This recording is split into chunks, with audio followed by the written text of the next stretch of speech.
Welcome to our channel. इस video में हम कक्षा 7वीं विषय विज्ञान के अध्याय 19 मिट्टी के प्रश्नों के उत्तर करेंगे। इस वीडियो को सुनने मात्र से ही आपको सारे प्रश्नों के उत्तर याद हो जाएंगे। तो अगर आपने हमारे चैनल को अभी तक सब्सक्राइब नहीं किया है तो जल्दी से सब्सक्राइब कर लीजिए और इस वीडियो को लाइक कर अपने फ्रेंड्स को जरूर शेयर करें। तो चलिए शुरू करते हैं। सबसे पहले हम पाठ के मध्य में आए प्रश्न करेंगे। इसमें इनके उत्तर दीजिएगा। सबसे पहला प्रश्न है, मिट्टी के मुख्य अवयवों के नाम लिखें। इसका उत्तर है, मिट्टी के मुख्य 4 अवयव होते हैं। पहला वायु, दूसरा जल, तीसरा खनिज पदार्थ, चौथा कार्बनिक पदार्थ ह्यूमस। प्रश्न दूसरा है, मिट्टी की परिच्छेदिका का चित्र बनाइए। तो इसका उत्तर है, मिट्टी की परिच्छेदिका का चित्र आपको इस प्रकार से बनाना है और नामांकित करना है। प्रश्न तीसरा है, मिट्टी की परिच्छेदिका का कौन सा संस्तर ह्यूमस को संरक्षित रखता है। इसका उत्तर है, मिट्टी की परिच्छेदिका का ए संस्तर ह्यूमस को संरक्षित रखता है। प्रश्न चौथा है, रंध्रावकाश युक्त मिट्टी पौधों की वृद्धि के लिए किस प्रकार सहायक है। इसका उत्तर है, रंध्रावकाश युक्त मिट्टी में पौधे जल और वायु का उपयोग कर अपने वृद्धि करने में सहायक होता है। अगला है, इनके उत्तर दीजिएगा। पहला प्रश्न, चट्टानों का अपक्षय क्या है। इसका उत्तर है, पृथ्वी पर चट्टानें अनेक भौतिक, रासायनिक और जैविक कारणों के कारण छोटे छोटे टुकड़ों और अंततः बारीक कणों में टूट जाती है। यही चट्टानों का अपक्षय कहलाता है। प्रश्न दूसरा है, मिट्टी में पाए जाने वाले विभिन्न कणों के नाम लिखिए। इसका उत्तर है, मिट्टी में पाए जाने वाले विभिन्न कणों के नाम अग्रलिखित हैं। पहला बजरी कण, दूसरा रेत, तीसरा गाद, चौथा क्ले चिकनी मिट्टी के कण।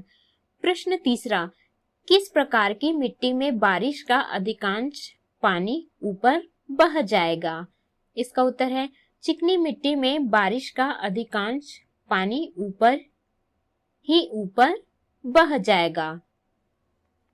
अगला है प्रश्न चौथा, मिट्टी में संरंध्रता ना हो तो फसल पर क्या प्रभाव पड़ेगा। इसका उत्तर है, मिट्टी में संरंध्रता नहीं होने से फसल पर इसका विपरीत प्रभाव पड़ता है।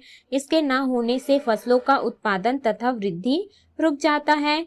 संरंध्रता के कारण मिट्टी में जल और वायु भरा रहता है, जिन्हें रंध्रावकाश कहते हैं। इन्हीं रंध्रावकाशों के कारण मिट्टी में संरंध्रता का गुण पाया जाता है। मिट्टी के संरंध्रता के कारण ही फसलों में वृद्धि तथा उत्पादन क्षमता बढ़ता है। इस प्रकार स्पष्ट है कि यदि मिट्टी में संरंध्रता न हो तो फसलों पर इसका विपरीत प्रभाव पड़ता है। प्रश्न पांचवा है, गेहूं जैसी फसलें चिकनी मिट्टी में क्यों उगाई जाती है। इसका उत्तर है, गेहूं जैसी फसलें ज्यादातर चिकनी मिट्टी में उगाई जाती हैं क्योंकि यह मिट्टी ह्यूमस से भरपूर तथा अत्यधिक उर्वर होती है। यही कारण है कि गेहूं जैसी फसलें चिकनी मिट्टी में उगाई जाती हैं। अगला है, इनके उत्तर दीजिएगा। पहला प्रश्न, मिट्टी का अपरदन किसे कहते हैं। इसका उत्तर है, मिट्टी की उपजाऊ ऊपरी परत का क्षय नुकसान होने से को मिट्टी का अपरदन कहते हैं।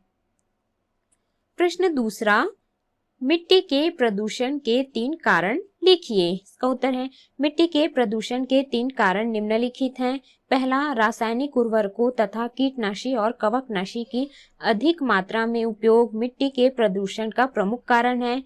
दूसरा, ऐसी वस्तुएं जिनका अपघटन सूक्ष्म जीवों द्वारा नहीं किया जा सकता, जैसे धातु की वस्तुएं, कांच की वस्तुएं, पॉलीथीन तथा प्लास्टिक से बनी वस्तुएं, यह मृदा प्रदूषण का एक कारण है। तीसरा, जब वाहित मल जल लगातार मिट्टी में मिलते हैं तो मिट्टी के सारे रंध्र बंद हो जाते हैं, जिससे मिट्टी के भीतर वायु और जल का संचरण ठीक से नहीं हो पाता। यह भी मिट्टी प्रदूषण का एक कारण है। प्रश्न तीसरा, आप अपने आसपास की मिट्टी का संरक्षण किस प्रकार करेंगे? इसका उत्तर है हम अपने आसपास की मिट्टी का संरक्षण निम्न प्रकार से करेंगे। पहला, पेड़ पौधे मिट्टी के सबसे अच्छे संरक्षक हैं। भूमि पर वह भाग जो पेड़ पौधों से घिरा रहता है अपरदन से बचा रहता है, अतः खाली बंजर जमीन पर अधिक से अधिक पेड़ पौधे लगाकर मिट्टी का संरक्षण कर सकते हैं। दूसरा, वाहित मल, कल कारखानों से निकले अपशिष्ट पदार्थों आदि को सुरक्षित तरीके से निष्कासित कर इन पदार्थों से होने वाले प्रदूषण से मिट्टी को संरक्षित कर सकते हैं। तीसरा है, ढालू पहाड़ी भूमि पर पर्वतीय क्षेत्रों में सीढ़ीनुमा खेत बनाकर या ढलान पर मेड़ उभार ऊंचाई बनाकर तथा वहां पौधे या फसलें लगाकर मिट्टी का संरक्षण किया जा सकता है। प्रश्न चौथा है, वृक्षों को काटने से मिट्टी पर क्या प्रभाव पड़ता है? इसका उत्तर है वृक्षों के काटने से मिट्टी के ऊपरी उपजाऊ परत का अपरदन बढ़ जाएगा, जिससे पर्यावरण का संतुलन प्रभावित होगा। इसका सीधा असर जीव जंतुओं पर पड़ेगा। इससे हमारे जीवन पर विपरीत प्रभाव पड़ेगा।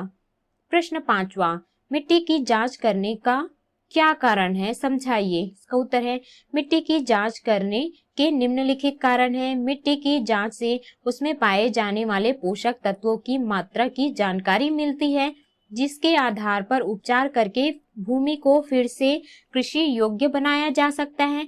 जैसे मिट्टी में लवणता, क्षारीयता अथवा अम्लीयता की समस्या की पहचान व जांच कर आवश्यक तत्वों को मिट्टी में डालकर फिर से कृषि योग्य बनाया जा सके, इस कारण मिट्टी की जांच की जाती है।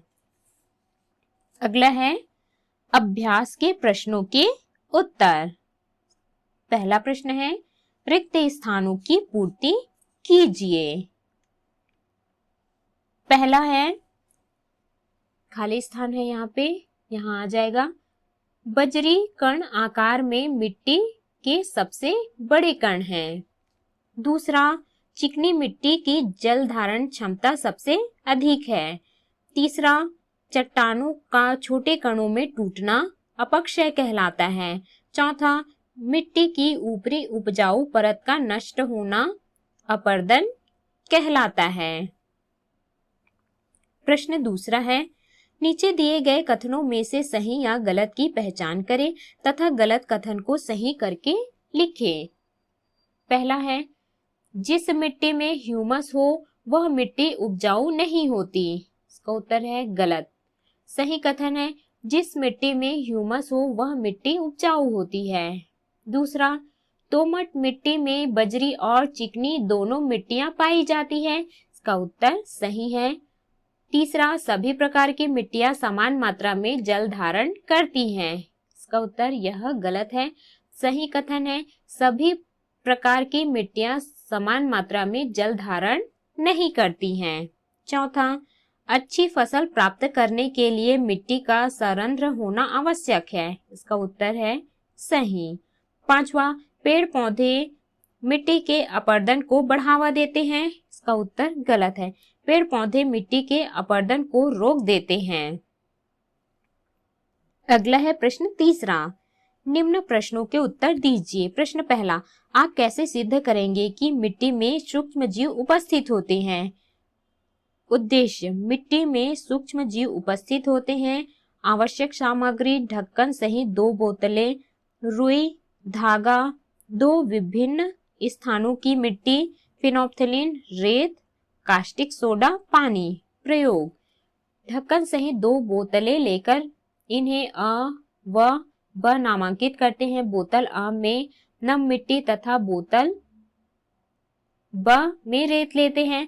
तत्पश्चात 20 से 30 सेंटीमीटर लंबाई के धागे के 2 टुकड़े लेकर फिनोप्थलीन के घोल में भीगी हुई रुई को क्षारी धागों के दोनों सिरों पर बांध देते हैं, जिसे बोतल में लटका देते हैं, जिसका एक सिरा अंदर तथा दूसरा सिरा बोतल के बाहर रहे।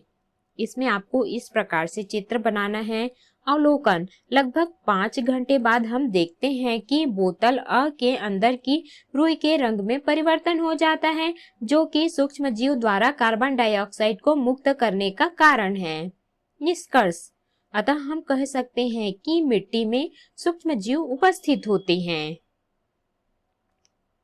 अगला है प्रश्न दूसरा, मिट्टी को प्रदूषित होने से किस प्रकार रोका जा सकता है? इसका उत्तर है, मिट्टी को प्रदूषित होने से निम्न प्रकार से रोका जा सकता है।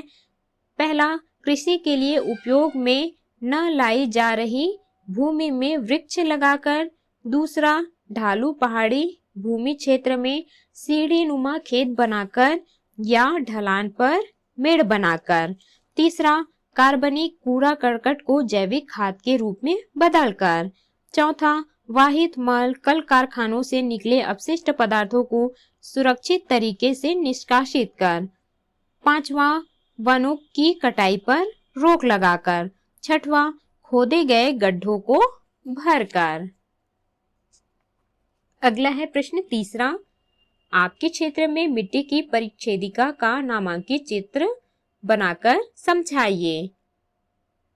तो इसके चित्र में आपको इस प्रकार से चित्र बनाना है।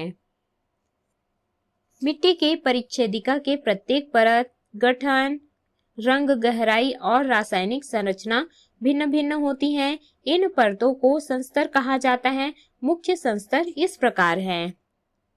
संस्तर ए, सबसे ऊपर का यह संस्तर कार्बनिक संस्तर कहलाता है। यह जमीन पर पाए जाने वाली पत्तियों और दूसरे कार्बनिक पदार्थों से बनता है। ए संस्तर, यह A0 संस्तर के नीचे का संस्तर है। इसमें केचुए, कवक, जीवाणु जैसे कई जीवों का वास स्थान है। यह संस्तर ह्यूमस से भरपूर होता है। बी संस्तर, यह कठोर होता है। यह हल्का रंग, कम कार्बनिक पदार्थ और अधिक खनिज पदार्थ वाला होता है। सी संस्तर, इस संस्तर में चट्टानों के छोटे छोटे कण होते हैं। इसके नीचे चट्टानें पाई जाती हैं।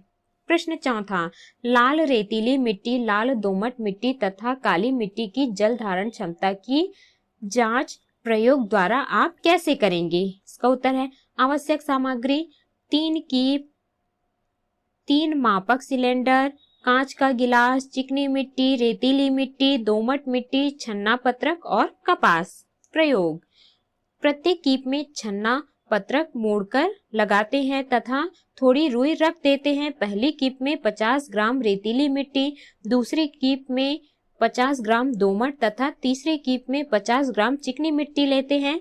प्रत्येक कीप के नीचे मापक सिलेंडर रख देते हैं। तत्पश्चात तीनों कीप में 50-50 ml पानी धीरे धीरे सभी जगह डालते हैं। अब प्रत्येक सिलेंडर में एकत्रित पानी की मात्रा नाप लेते हैं।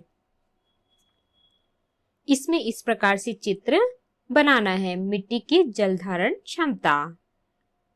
निष्कर्ष, हम देखते हैं कि दोमट मिट्टी में जल धारण की क्षमता रेतीली मिट्टी से अधिक तथा चिकनी मिट्टी से कम है। अतः चिकनी मिट्टी में जल धारण की क्षमता अधिक होती है।